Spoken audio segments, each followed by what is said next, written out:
dia. Feliz sábado a todos. Esse hino, você percebe que é um hino que parece que foi soletrado por Deus para que a pessoa escrevesse, porque tem uma letra maravilhosa. É impressionante. Que pena que a semana está chegando ao fim. Foi muito agradável o tempo, mas também começa a bater uma saudade da família, né? E foi uma semana intensa, muito corrida, muitas atividades. Mas eu posso dizer para vocês que poucas vezes na minha vida eu fui tão bem acolhido e abraçado durante um trabalho na igreja quanto fui aqui. Muito obrigado. Agradeço de maneira especial a Udo e o William pelo convite que nos foi feito e pelo pastor Manolo por ter aberto as portas da igreja para que a gente pudesse fazer essa semana. E agradeço a cada um de vocês, por exemplo, a Thaís, que vivia mandando mensagem para mim, a gente não conseguia se comunicar. Quando ela mandava mensagem, eu não podia responder. Quando eu mandava, ela não respondia. E por cada um que, de uma maneira ou de outra, teve uma participação especial nessa semana, burilando cada vez mais o meu caráter, quem eu sou, e me conferindo a oportunidade de apresentar um pouquinho dos planos de Deus para cada um de vocês. Muito obrigado. Espero que a mensagem de hoje seja uma mensagem relevante para vocês. Estava conversando com o pastor Manolo ali agora há pouco e disse para ele que sábado de manhã é momento de sermão. Tem que abrir a Bíblia. Não dá para falar exclusivamente de saúde. Mas o assunto que nós vamos falar está diretamente ligado também com aspectos de saúde, porque vamos entender quais são as motivações que devem nos conduzir para que a gente possa viver uma vida segundo a orientação de Deus. O título da mensagem é Motivações para a Mudança. A palavra motivação é uma palavra muito interessante. Não é uma, são duas palavras, não é? Vocês perceberam que eu gosto disso, né? De tentar entender a essência da palavra. E no hebraico é assim, né, pastor? No hebraico as palavras elas têm significados e não só traduções, né? A palavra motivação é uma palavra que é dividida por duas palavras: motivo e ação. Motivo e ação. Ou seja, o que te leva a agir? O que te leva a agir? Não sei quantos de vocês se lembram ainda da mensagem do sábado passado, mas teve um aspecto importante que eu destaquei na mensagem, que é a questão de quem ocupa o trono, quem está ao centro, do egocentrismo ou teocentrismo. Lembram disso?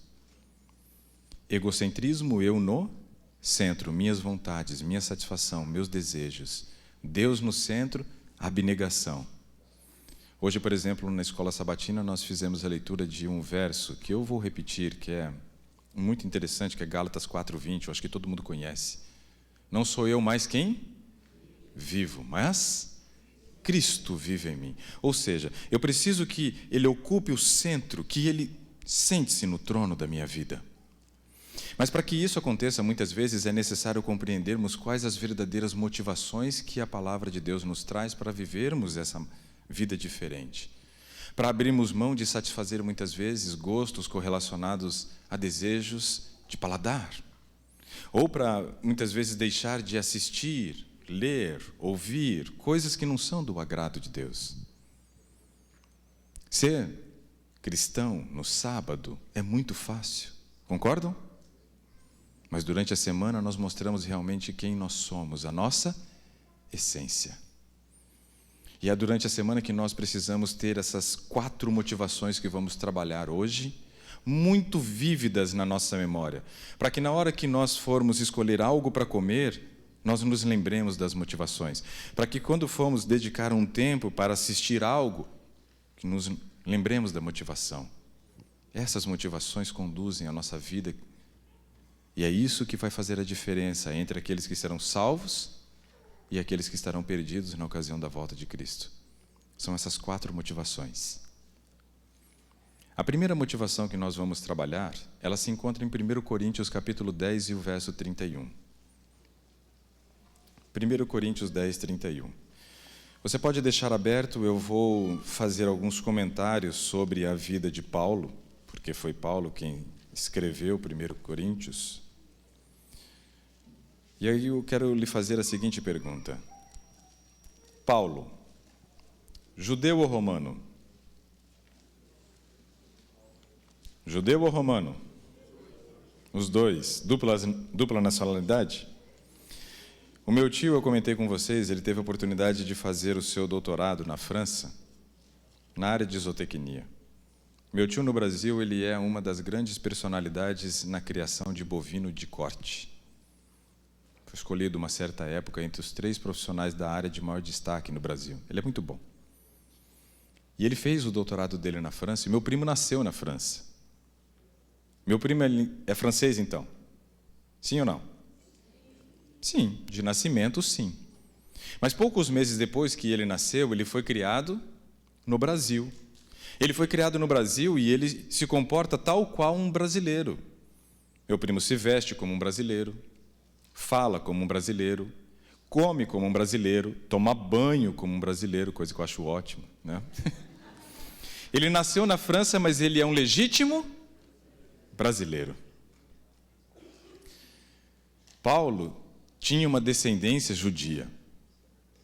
Mas naquele momento, quando conhecido como Saulo, ele era um verdadeiro romano. Paulo se vestia como romano, falava como romano. Vocês imaginam uma cena, por exemplo, de quando Estevão foi apedrejado? Paulo chegando para Estevão, e aí ele toca nos ombros de Estevão e diz assim: Estevão, por gentileza, me acompanhe até o centro do recinto, porque nós vamos lhe apedrejar. Vocês acham que foi assim que ele levou Estevão à morte? Óbvio que não, porque ele falava como um soldado romano, se vestia como um soldado romano, comia como um soldado romano, bebia como um soldado romano, ele era um legítimo romano, mesmo tendo a sua ascendência judia. Mas um dia esse Paulo, depois que ele comete ali o crime de Saulo, sendo Saulo o crime de Estevão, ele toma direção para ir à cidade de Damasco. Quando ele está indo em direção a Damasco, uma luz vem do céu, ele perde a visão e ele ouve uma voz. E essa voz diz algo parecido com isso. Saulo, Saulo, por que me persegues? Foi algo parecido com isso. Naquele momento, o que acontece? Saulo reconheceu algo importante naquele momento. O que ele reconheceu? Que ele andava na direção errada. Eu fui muito tempo desbravador. E esse ano pretendo voltar ao clube. Minha filha está com 13 anos, e com 13 anos, algumas pessoas começam a olhá-las de maneira diferente e eu preciso estar próximo. Comprei uma machadinha ontem aqui e estou levando ela para o Brasil.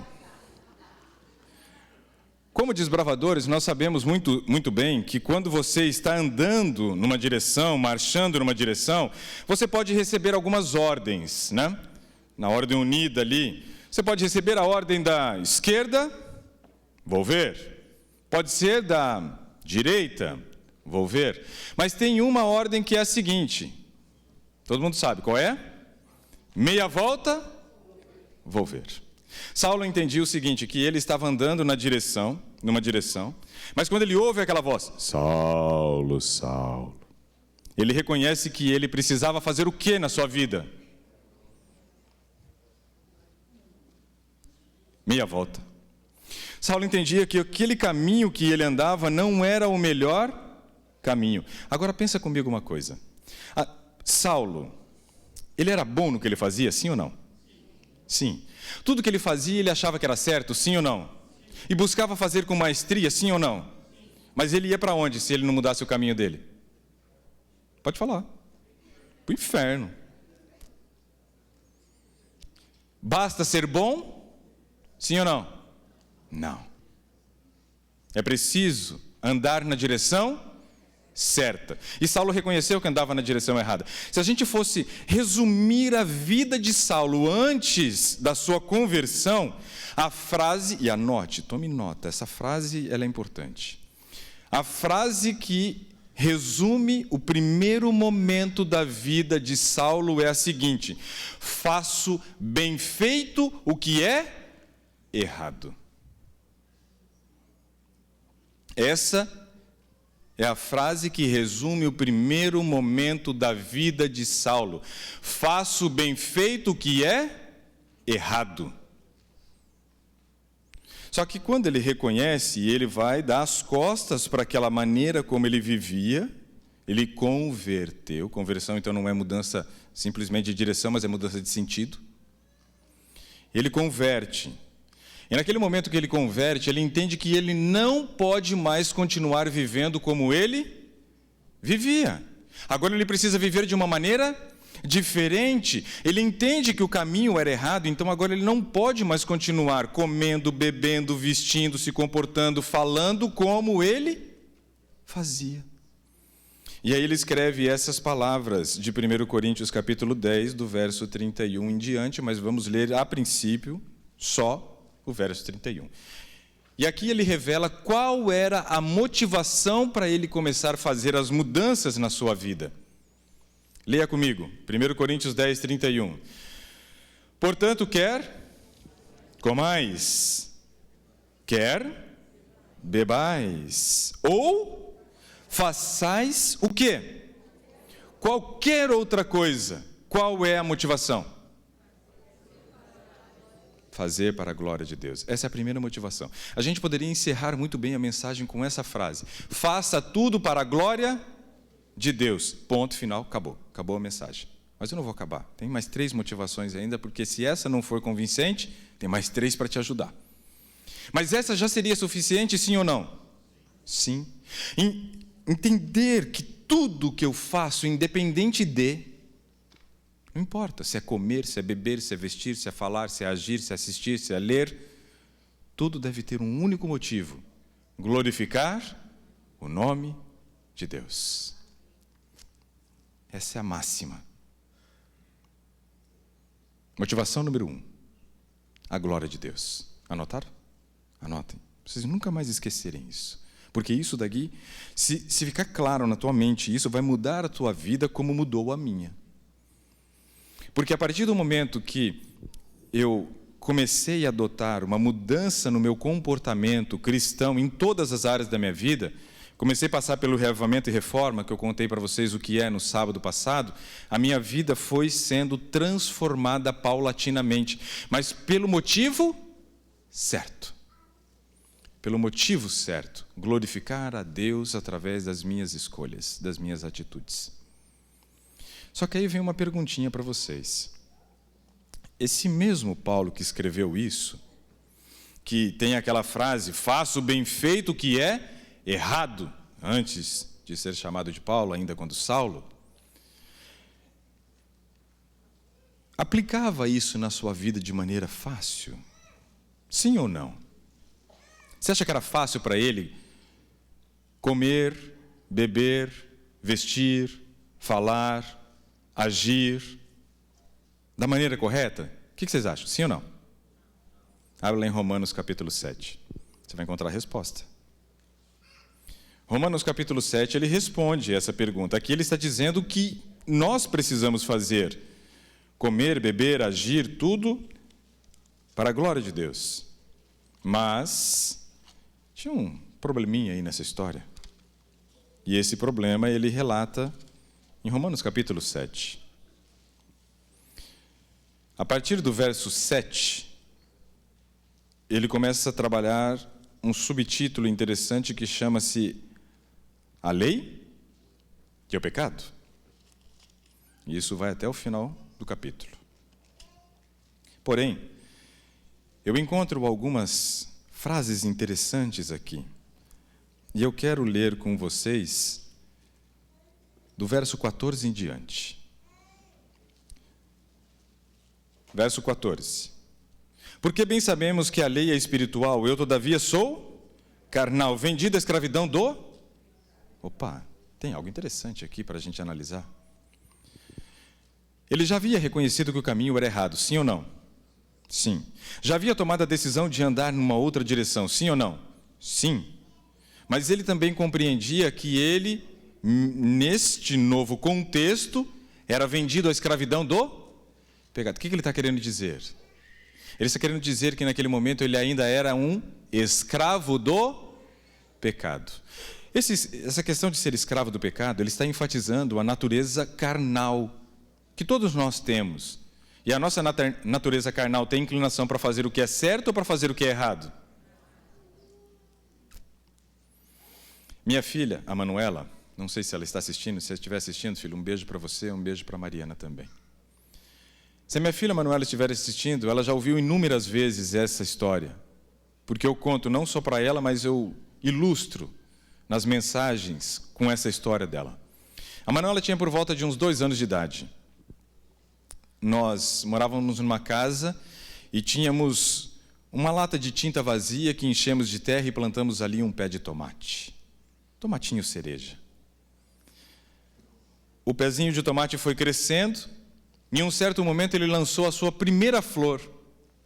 Eu fiquei empolgado com aquilo e pensei, é uma ótima oportunidade para testemunhar para minha filha o amor de Deus. E corri e chamei a Manuela. A Manuela veio, ela pegou uma girafinha que ela estava brincando em casa e trouxe com ela. Aquelas girafinhas que a gente aperta embaixo, ela fica toda mole assim. Conhece, né? Mostrei a florzinha, falei, filha, olha que coisa linda. Aqui tem uma florzinha nesse pé de tomate, isso vai virar um tomatinho. Isso aqui é uma demonstração clara do amor de Deus por nós, suprindo nossas necessidades. E estou ali com o meu discurso. Quando de repente a minha filha pega a girafa e desfere um golpe contra o pé de tomate. Pá! E quebra a única florzinha que havia naquele pé de tomate. E eu viro para ela e digo assim, Manuela, por que você fez isso? Você quebrou a única flor que tinha no pé de tomate. E ela olha para mim e diz assim, pai, não fui eu, foi a girafa. Falei, meu Deus, quem ensinou minha filha a mentir? Que coisa horrível. Ela usou a girafa. A girafa não tinha vontade própria. E com 2 anos a minha filha entendeu o que Adão fez com Eva. Quando questionado no Éden, Jesus pergunta, Adão, onde estás? Porque estava nu, me escondi. Quem te fez saber que estava nu? A mulher que tu me deste. Adão, que era o protetor, virou o acusador de Eva. A minha filha entendeu que na vida, com essa natureza carnal que nós nascemos, nós temos a inclinação de tentar nos safar das situações, botando a culpa em outro. E eu fiquei pensando, meu Deus, quem ensinou minha filha a mentir? E aí me lembrei de um verso que tem na Bíblia, que é Salmos, capítulo 51, verso 5, quando Davi, ele está ali relatando a Deus e pedindo perdão ao pecado que ele havia cometido com Batseba, e ele diz assim, em pecado concebeu minha mãe. Na hora eu sabia quem era a culpada. A minha esposa. Foi ela que botou aquela criatura no mundo, pecadora e mentirosa. Percebe como é fácil a gente colocar a culpa no outro? Muito fácil, não é? De quem era a culpa? A culpa aconteceu, um fato no Éden, de lá para cá todos nós herdamos essa natureza e nós não temos que ficar encontrando culpados, mas temos que assumir o nosso papel dentro da história. Nós também somos culpados. E Paulo então ele relata para nós justamente isso, estou vendido à escravidão do pecado. Eu tenho essa natureza, eu sou isso. E ele continua no verso 15 dizendo, e eu acho fantástico esse verso, porque nem mesmo compreendo o meu próprio modo de agir, pois não faço o que prefiro, sim o que detesto. Durante a semana inteira eu e você conversamos sobre o quê? Qual foi a palavra que nós conversamos aí que pode resumir a nossa semana? Mudança. Mudança. Não foi sobre isso que a gente falou a semana inteira? Mudança. E aí Paulo está dizendo justamente isso, ó. Eu até quero, mas eu não Não faço. E ele continua no verso 16: ora, se faço o que não quero, consinto com a lei que é boa. Neste caso, quem faz já não sou eu, mas o pecado que habita em mim. Eu e você temos dificuldades em mudar nosso comportamento.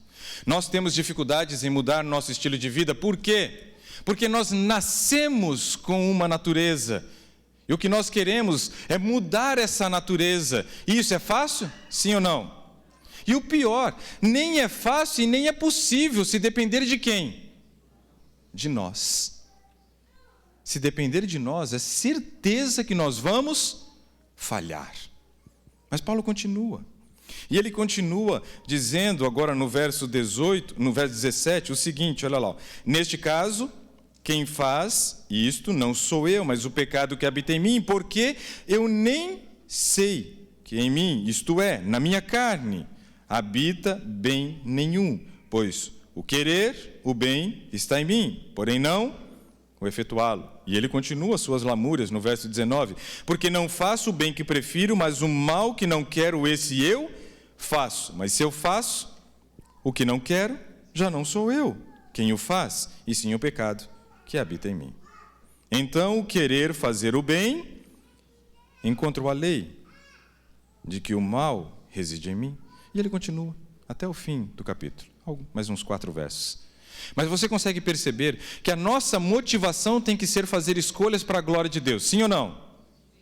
Mas o fazer escolhas para a glória de Deus depende de mim, sim ou não? Em partes. Lá no Brasil tem uma modalidade de plano de saúde que a gente chama de coparticipação. Vocês conhecem plano de coparticipação? Você paga o plano de saúde todo mês e quando você vai usar, paga parte ainda do valor que você teria que pagar da consulta. Então, ou seja, você paga e paga de novo. E o plano recebe e te ajuda com um pouco. Isso é coparticipação. O processo da mudança do caráter, o processo da mudança de quem eu sou para viver uma vida diferente, não depende somente de mim, mas também depende de mim. Porque a decisão é de quem? Minha. E o efetuar é de quem? De Deus. Isso quer dizer que eu tenho a capacidade de limitar o poder de Deus? Sim ou não? Sim. E eu acho isso a coisa mais assustadora que existe. Eu ter a capacidade de limitar o poder de um ser ilimitado na minha vida. Isso não é uma coisa boa, não. Do meu ponto de vista, não. Porque conhecendo quem eu sou, eu falo assim, tragédia na certa. Mas Deus te dá o livre arbítrio. Mas a partir do momento que com o seu livre arbítrio você fala assim, Senhor, eu entendi essa semana aí, com um monte de burdoada que eu levei, num cara meio bonitão, careca, passou por aqui, que eu entendi que eu preciso mudar. Mas eu quero que o Senhor também entenda que a mudança não depende só de mim, então dá uma ajudinha aí, preciso de um help. Senão não vai funcionar. Eu vou contar uma experiência para vocês. Quando eu entendi que era da vontade de Deus que eu mudasse a minha alimentação e parasse de comer carne, porque eu era especialista em carne. Eu fazia um mestrado em qualidade de carne. E de repente eu reconheço que não tinha qualidade no produto e decidi que eu precisava parar. Eu fiz uma oração para Deus. E eu sei que ter orgulho não é uma coisa boa, mas eu tenho orgulho da oração que eu fiz. Porque foi, eu acho que a oração mais sincera que eu fiz a Deus. E não foi planejada, foi espontânea. A oração que eu fiz para Deus foi a seguinte: Senhor, eu já entendi que é da tua vontade que eu pare de comer carne. Mas eu quero que o Senhor entenda que não é da minha. Honestidade, abre o jogo. Como se ele não soubesse, né? Mesmo que eu não dissesse. Mas se eu falei, é da tua vontade, mas não é da minha. Então, se realmente o Senhor quer que eu pare, que o Senhor tire o desejo, porque eu não consigo parar sozinho. Sabe quantas vezes eu comi carne depois disso? Nunca mais. Eu nunca mais senti desejo. E eu comia muita carne. Talvez você tenha que fazer essa oração com chocolate, talvez você tenha que fazer com refrigerante, talvez você tenha que fazer essa oração com algum chá que seja estimulante, talvez você tenha que fazer com café. A questão é, abre o jogo, não esconda nada. Mesmo que ele já saiba de tudo, ele quer ouvir da sua boca.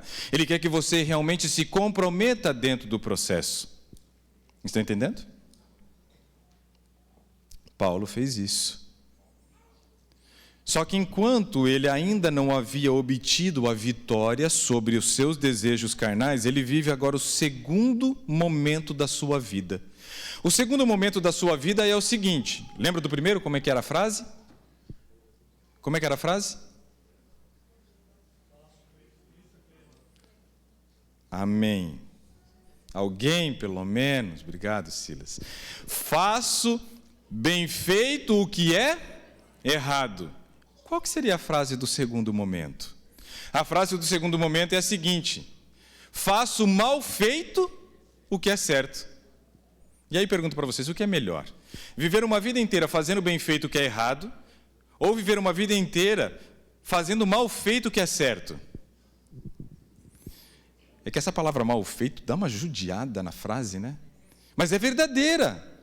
Só que muito melhor é passar uma vida tentando, uma vida lutando, do que uma vida derrotado. Quando você faz bem feito o que é errado, você já está derrotado.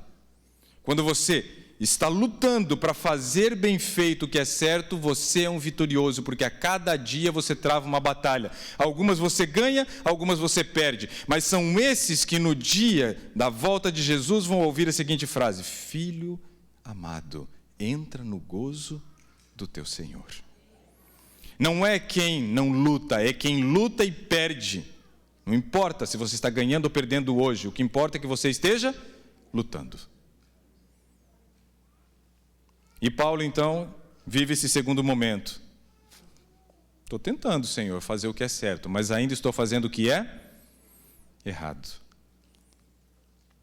Mas a luta de Paulo não acaba. Ele continua travando essa batalha diariamente contra si mesmo, seu pior inimigo, seu algoz. É uma batalha entre Paulo e Saulo. Você se percebe que vários personagens da Bíblia tiveram seus nomes mudados? Que você já parou para pensar que o nosso também vai ser mudado no céu?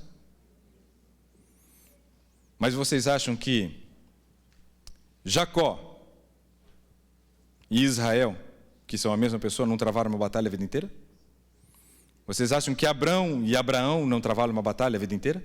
Vocês acham que Sara e Sarai não travaram uma batalha a vida inteira? Claro que sim. E nós também travamos essa mesma batalha, para que um dia tenhamos a oportunidade de ter o nosso nome mudado. E aí não vai ter mais batalha, porque aí vai ser a vitória.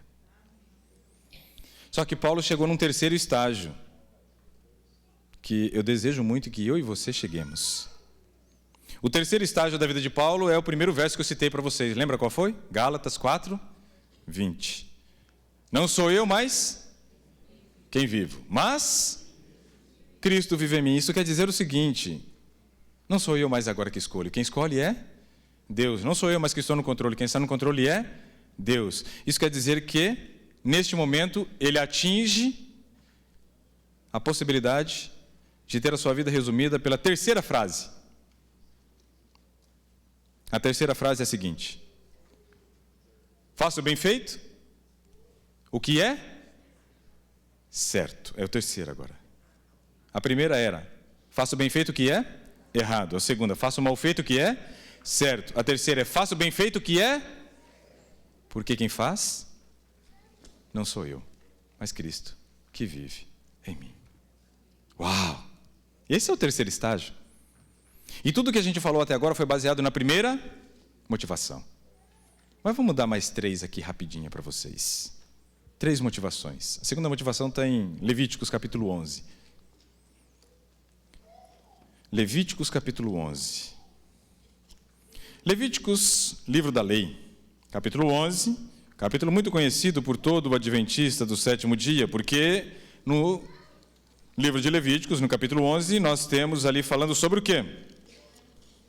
Sobre as carnes limpas e as carnes imundas, né? O que nós podemos comer. Agora deixa eu te perguntar uma coisa. Toda lei, ela tem que ter dois aspectos. Tem algum advogado aqui? Tem? Advogado? Não, não tem advogado. Advogados não vêm para os Estados Unidos pelo jeito. Então, olha lá. Toda lei tem dois aspectos. Primeiro aspecto da lei, um autor. Um autor. Segundo aspecto da lei, um propósito. Concordam? Toda lei tem que ter um autor e um propósito. As leis que estão descritas no livro de Levítico, quem é o autor? Deus. E o propósito? Vamos ver. Olha o verso 44 de Levíticos 11. Um verso fantástico, onde ele diz assim: Eu sou o Senhor vosso Deus. Quem é o autor da lei? Deus. Qual o propósito da lei? Acompanhe comigo. Eu sou o Senhor vosso Deus. Portanto, vós vos consagrareis e sereis santo, porque eu sou santo. Autor da lei? Deus. Propósito da lei? Santificação. Só que esse contexto do verso 44 de Levíticos 11 está sendo escrito baseado no quê? Na lei sobre o que podemos comer e não de origem animal. Sim ou não? É uma lei de saúde? Sim ou não? Sim. Então, qual é o propósito das leis de saúde estabelecida por Deus para nós? Você já tem condições de responder por esse verso. Qual é o propósito? Santificação. Esse é o segundo motivo. O segundo motivo de nós fazermos escolhas diferentes, e quando falamos de saúde, não podemos ficar presos só nessa questão da saúde física. É saúde física, mental, social e espiritual, são os 4 pilares. Então, neste caso, quando eu faço uma escolha que diretamente ela vai afetar a minha saúde, independente de qual área, essa escolha ela vai me ajudar a me santificar ou a não santificar. As leis de saúde estão diretamente correlacionados ao processo da santificação. E isso é reafirmado quando a gente olha o verso 45. Ontem eu comentei brevemente com vocês que quando o assunto é importante, nunca aparece uma vez só na Bíblia, ele tem a repetição. Olha o verso 45. Eu sou o Senhor. De novo, ele demonstra ser o autor. E aí ele diz assim: Eu sou o Senhor que vos faço subir da terra do Egito, para que eu seja o vosso Deus. Portanto, vós sereis santos, porque eu sou santo. Importante isso. Santificação. Qual a importância da santificação para o cristão? Existe um verso que responde qual a importância da santificação para o cristão. Esse verso se encontra no livro de Hebreus, capítulo 12, o verso 14. Se alguém quiser abrir lá e conferir, Hebreus 12, 14 diz o seguinte, escrito por Paulo: Segui com todos a paz de Deus e a santificação, sem a qual ninguém verá a Deus. Qual a importância da santificação para o cristão? É o passaporte para você poder ver a Deus. Santificação é o passaporte para você receber duas coisas: reavivamento e reforma. Lembra? Reavivar, receber a vida eterna. Reformar, voltar à imagem e semelhança de Deus na sua perfeição que o era no Éden. Mas sem a santificação, nenhuma das duas coisas pode acontecer na sua vida. Porque a santificação nada mais é do que todos os dias você passar, entre aspas, por um processo de batismo. O que é o batismo? É uma demonstração pública de que você tem um dono. E esse dono é Deus. Porque o sangue dele te comprou. Todas as vezes que você está buscando fazer a santificação, é uma demonstração de que você quer manter-se fiel neste caminho. Você está progredindo. E essa progressão é uma progressão que tem uma diferença entre indivíduos. Alguns têm um processo de santificação onde ele tem uma velocidade mais rápida, outros uma velocidade mais lenta. Mas não me importa qual a velocidade. O importante é que você todos os dias esteja buscando a santificação. Talvez um suba 1 degrau por dia, tem gente que sobe 2, tem gente que sobe 3, talvez. Talvez pelo tempo que ela tenha para ter o contato com a Bíblia, o crescimento dela é diferente. A questão é que todos nós temos que estar todos os dias subindo 1 degrau na escada da santificação. Mas quero te fazer uma pergunta. Quem sobe o último degrau? É você? Não. O último degrau da escada da santificação, quem sobe? É Deus. É Jesus Cristo que sobe o seu último degrau, quando Ele vai transformar a sua natureza, que é corruptível, em algo incorruptível. Ou seja, o processo da santificação é um processo que depende de quem? Exclusivamente de mim. Com a ajuda de Deus. Mas sou eu que decido. E aí vem o detalhe. Por mais que eu tenha subido degraus sem Cristo, não adianta nada. Porque o que Ele pode fazer, eu não posso. Por isso eu gosto muito quando a gente escuta a frase que nós temos um Deus que é o Deus do impossível. Isso quer dizer que Ele só vai fazer por você o que você não pode. Mas o que é possível é com quem? É conosco, é comigo, é com você. Ou seja, a santificação é um processo que todos os dias eu estou ali lutando para me manter firme nesse caminho. Mas o final da jornada é Ele quem confere. Segunda motivação, então, santificação. Primeira, qual foi? Escolhas para a glória de Deus. Segunda, santificação. A nossa terceira motivação, ela se encontra agora lá no livro de... Antes, vou fazer Êxodo 15, 26. Vamos para Êxodo 15, 26. Essa vai ser a terceira. A terceira motivação se encontra em Êxodo, capítulo 15, verso 26. Êxodo 15, 26, tem um verso interessantíssimo que vai ser a terceira motivação nossa. Diz assim: e disse, se ouvires atentamente a voz do Senhor teu Deus. Ouvir de que forma? Atentamente. Primeira condição. Segunda condição. Se fizeres o que é reto diante dos seus olhos, ou seja, obedecer. Terceira condição. Se deres ouvido aos meus mandamentos. Quantos são? Quantos tem que cumprir? Tiago 2,10 deixa claro para a gente que quem tropeça em um ponto da lei se torna culpado de todos. Quarta condição. E guardar todos os meus estatutos. O que é um estatuto? Estatuto é uma lei. Só que não são leis que fazem parte do decálogo, não são leis dos 10 mandamentos, são outras leis estabelecidas por Deus, dentre elas leis de saúde, as leis de cuidado do corpo, que é o templo do Espírito Santo. Se você tem, por exemplo, um estatuto de idoso, é uma lei que defende o idoso.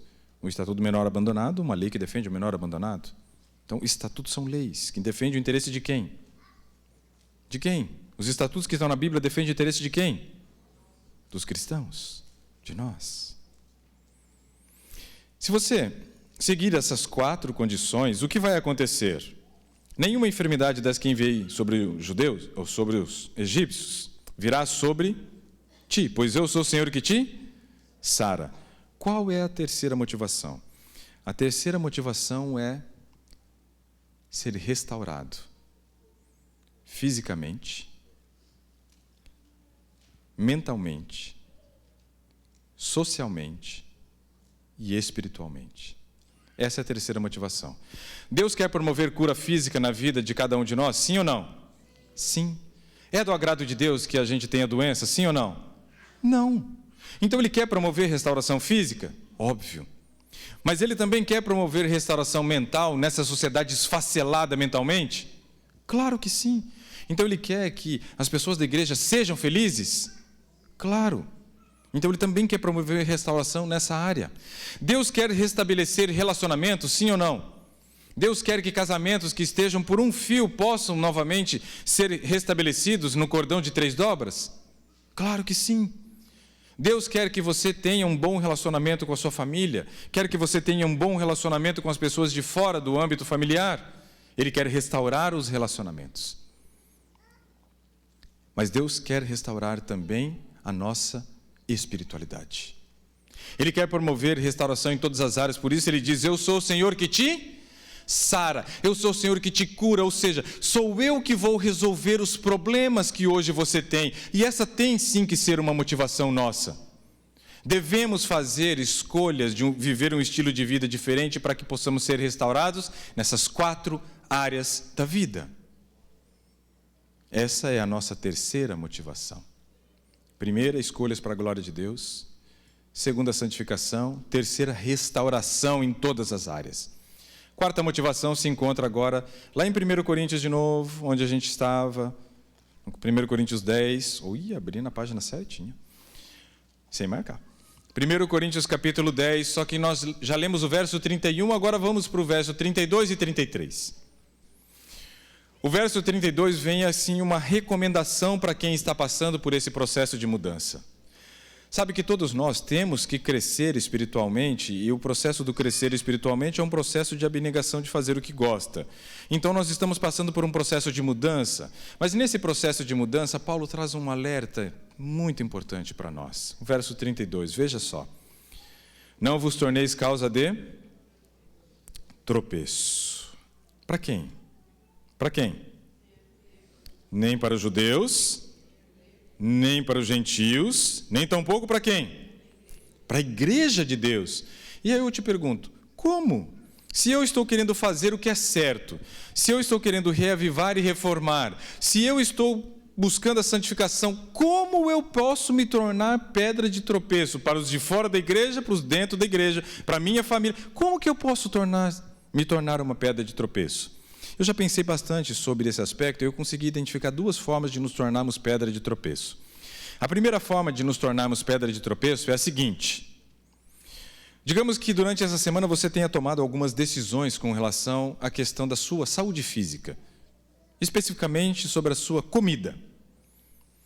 E aí você fica empolgado, e empolgação ela é boa até, né, a primeira milha. Não seria até o 1º quilômetro que a gente está aqui nos Estados Unidos. Até a primeira milha, empolgação leva, que é uma beleza. Dali para frente, acabou. Mas nesse processo, muitas vezes, acontece o seguinte. A pessoa, ela quer uma transformação radical. Transformação radical não é uma coisa boa. Porque radicalismo não é algo bom. Não é algo bom.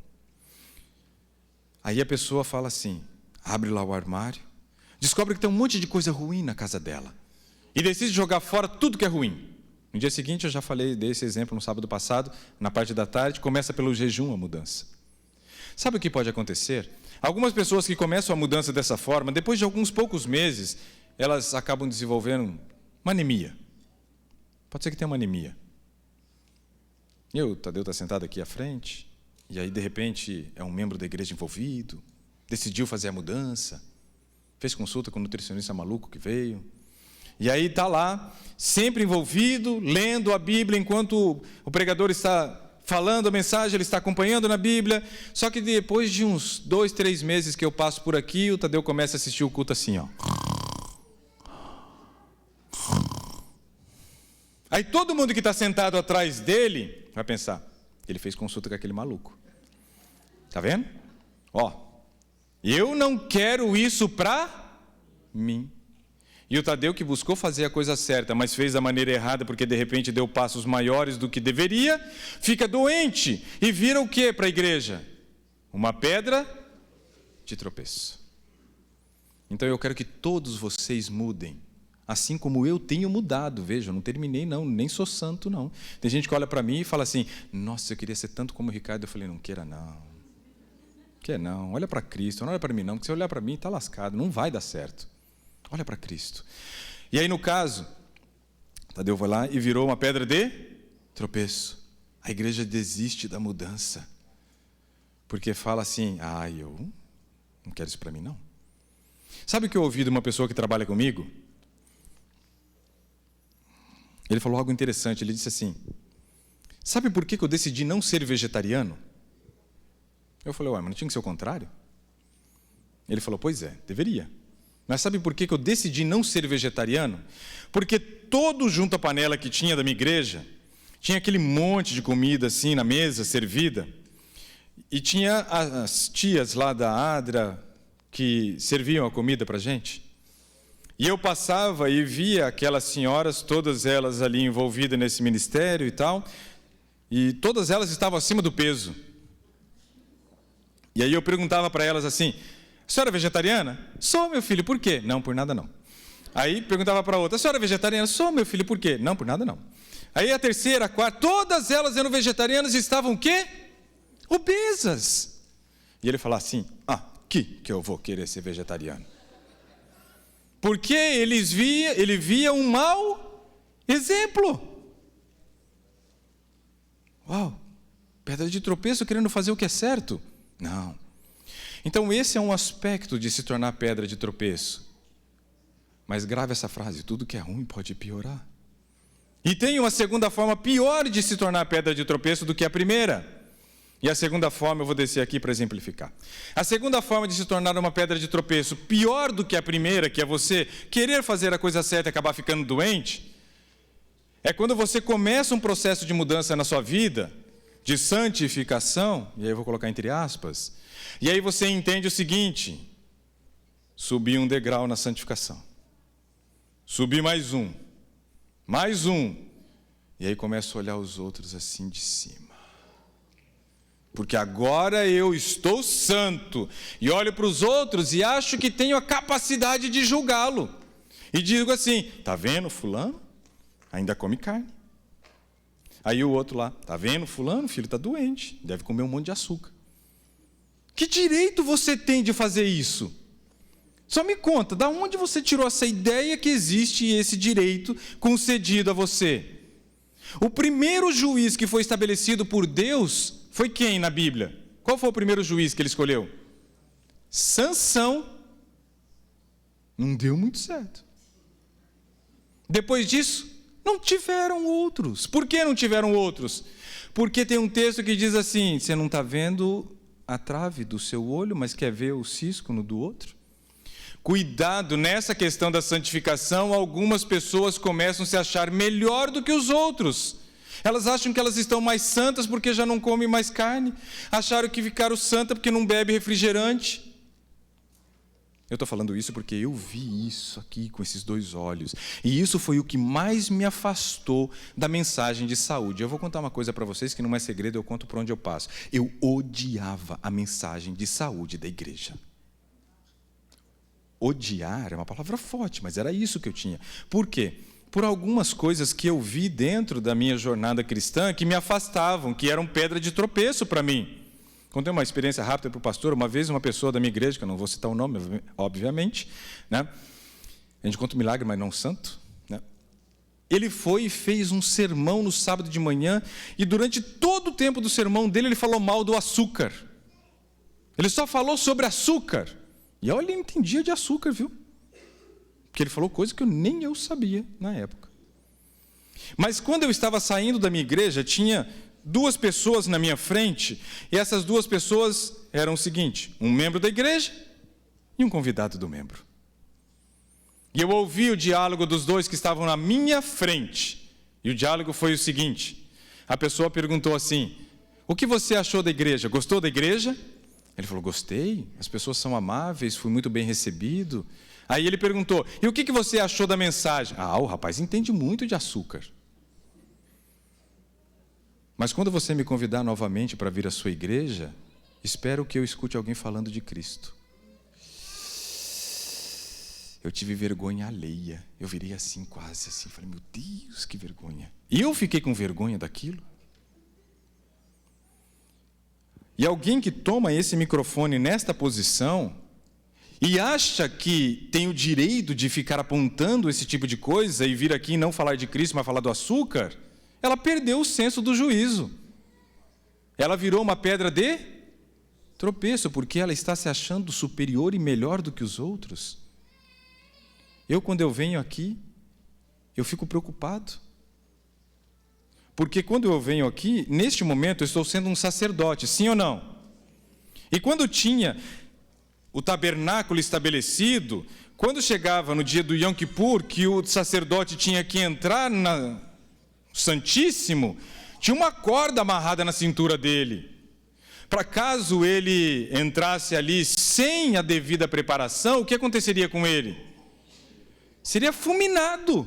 Então, todas as vezes que eu venho aqui à frente, eu estou me expondo a esse tipo de risco. Vocês concordam, sim ou não? Porque Deus vê coisas que vocês não veem. Ele sabe como foi minha semana, Ele sabe o que eu fiz, vocês não sabem. Alguns até sabem que eu passei algumas horas com alguns. Mas, não plenamente, mas Deus sabe quem eu sou. E isso é preocupante. Então, todas as vezes que eu venho aqui, eu falo, Senhor, que dê tempo de se arrepender se tem algum problema, porque é muito sério isso. Então, essa é uma recomendação muito importante de Paulo. Não se tornem pedra de tropeço. E aí vem a nossa última motivação. O verso 33, de 1 Coríntios, capítulo 10. E não é fácil não, viu? Assim como também eu procuro em tudo ser agradável para quem? Ixi, essa palavra todos é uma palavra preocupante. Porque todos quer dizer? Todos. Ixi. Quem me persegue, eu tenho que ser o que para ele? Agradável. Para aquela pessoa da minha família que chega na minha casa, por exemplo, e olha a minha despensa e fala, nossa, só tem comida de passarinho aqui, você só come alpiste. Eu ainda tenho que ser o quê para essa pessoa? Eu tenho que sorrir e falar assim, pois é. Vocês estão entendendo que todos é todos? Não é só quem você gosta, porque ser agradável para quem você gosta é fácil, sim ou não? Mas o texto não é esse. E tem um texto na Bíblia que, se não tivesse, parece que seria tão mais fácil a vida. Mas esse é um do que ser agradável a todos. Agora vem a parte mais difícil. Depois de ser agradável a todos, ainda, olha o que está escrito aqui. Em tudo, ser agradável a todos, não buscando meu próprio interesse. Uau! Então quer dizer que ainda tudo que eu faço, ser agradável a todos, fazer tudo certo, seguir as orientações, não é buscando o interesse próprio. Ou seja, toda mudança que você tem que fazer na sua vida não é buscando o seu próprio interesse. Porque se for buscando o seu próprio interesse, você está fazendo uma mudança, alguém falou, egoísta. Só que quem está no centro? Então tem que ser uma mudança que não é egoísta. E aí no caso Paulo diz, eu em tudo, na minha mudança, busco ser agradável a todos, não buscando o meu próprio interesse, mas o interesse de quem? De quem? De muitos. Com qual propósito? Qual o propósito? Para que sejam salvos. Isso aqui é uma coisa importante. Tudo que você aprendeu até agora, durante essa semana inteira, que você deve viver na sua vida, não é pensando no seu próprio interesse, mas é pensando no interesse de quem? Das outras pessoas, para que elas tenham a mesma oportunidade de salvação que eu e você tivemos. Ou seja, a sua mudança vai refletir no céu cheio ou vazio. Cadeiras poderão estar vagas no céu. A Thaís me mandou um texto que ela leu essa semana. E aí eu comentei com ela de um outro texto que Ellen White diz. E esse outro texto de Ellen White, ela diz assim: muitos serão cobrados por Deus porque morreram quando deveriam estar vivos pregando o Evangelho.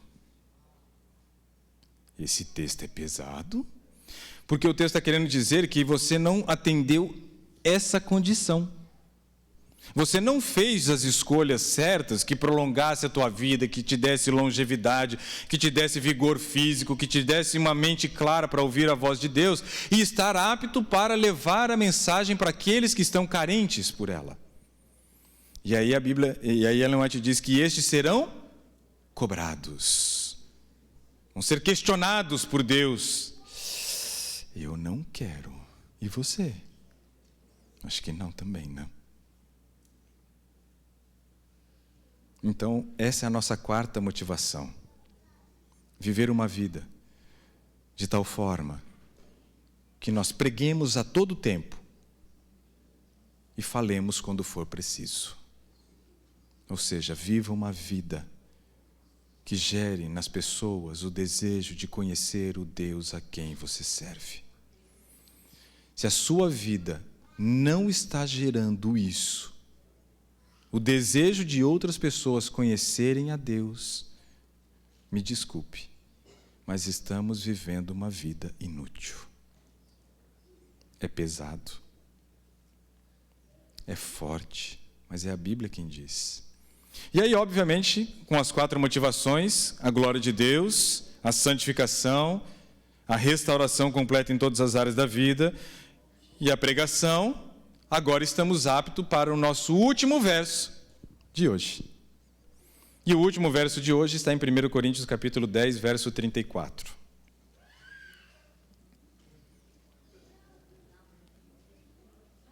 Não tem? Como assim não tem? Não errei nenhum até agora, como é que eu vou errar? Justo o último. Não pode? Depois vocês perguntam para o pastor por que isso ocorre, que esse é da alçada dele, não é da minha. Explicar por que na Bíblia existem alguns erros de divisão de capítulos. Existem alguns capítulos onde o versículo que está no outro capítulo pertence ao capítulo anterior. Esse é um típico, porque o capítulo 11 começa em qual verso? Se você for observar, onde está o subtítulo, dizendo qual é o assunto que vai ser tratado ali?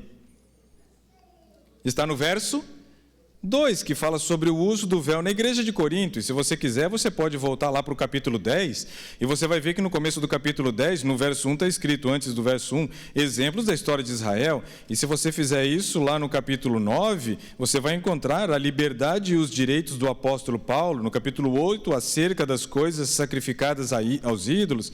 Mas no capítulo 11 não está o título antes do verso 1.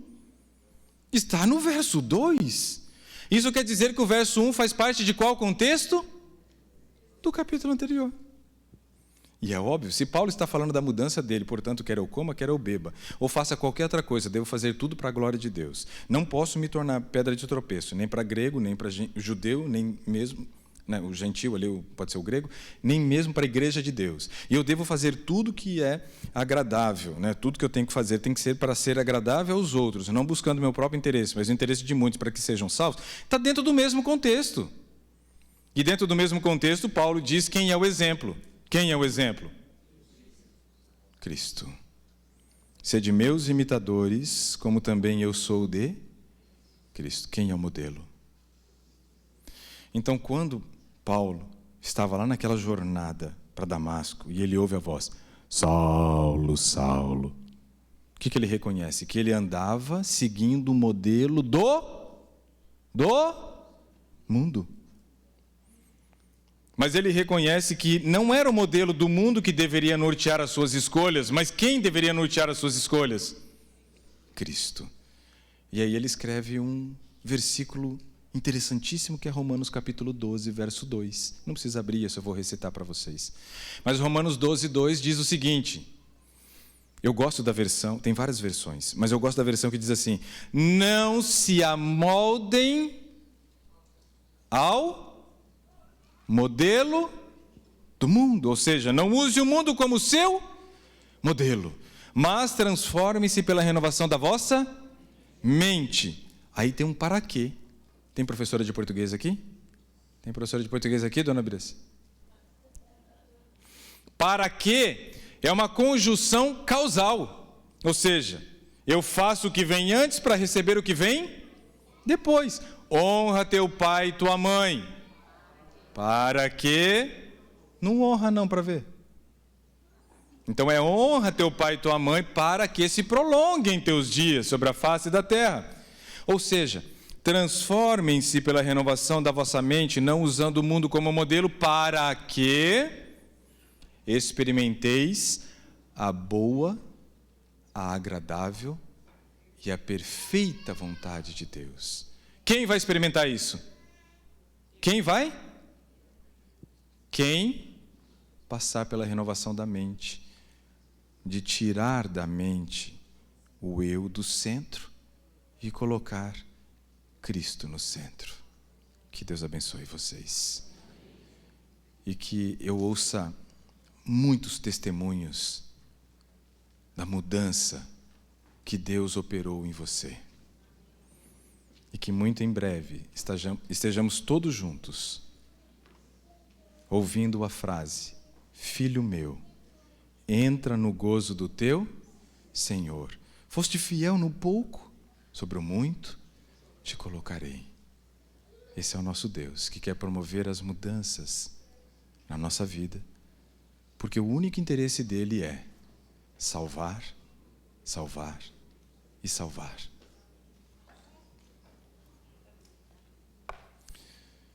Nós vamos ter agora uma música. Isso? Eles vão cantar e depois eu oro.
Em pé, 1, 2. Ixi, não tem desbravador aqui nesse lugar. Precisamos ter mais desbravadores para desbravar as ruas e avenidas e as boulevards de Dallas, para que Cristo volte em breve. Oremos. Senhor, que nos altos céus habita, estamos na sua presença felizes, pelo menos eu, e agradecidos pela oportunidade de estar reunidos em teu nome. Que privilégio sermos chamados teus filhos. Mas como um pai, o Senhor quer nos corrigir, nos admoestar, apontar o caminho. E sabemos que essa semana, Senhor, em muitos momentos, talvez tenhamos ganho alguns puxões de orelha do Senhor. Mas que nós interpretemos isso como uma demonstração clara de amor da tua parte para conosco. Que possamos reconhecer realmente, Senhor, onde nós estamos errando. E ao reconhecer, suplicar o teu poder em nós para gerar o querer e o efetuar. Que nós possamos viver uma vida santa, digna diante dos teus olhos.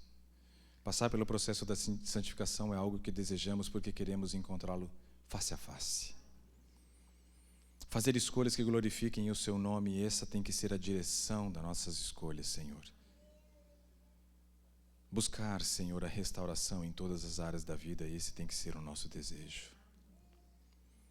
E ser usados pelo Senhor para que outros tenham a oportunidade de conhecer o Pai bondoso e amoroso que o Senhor é.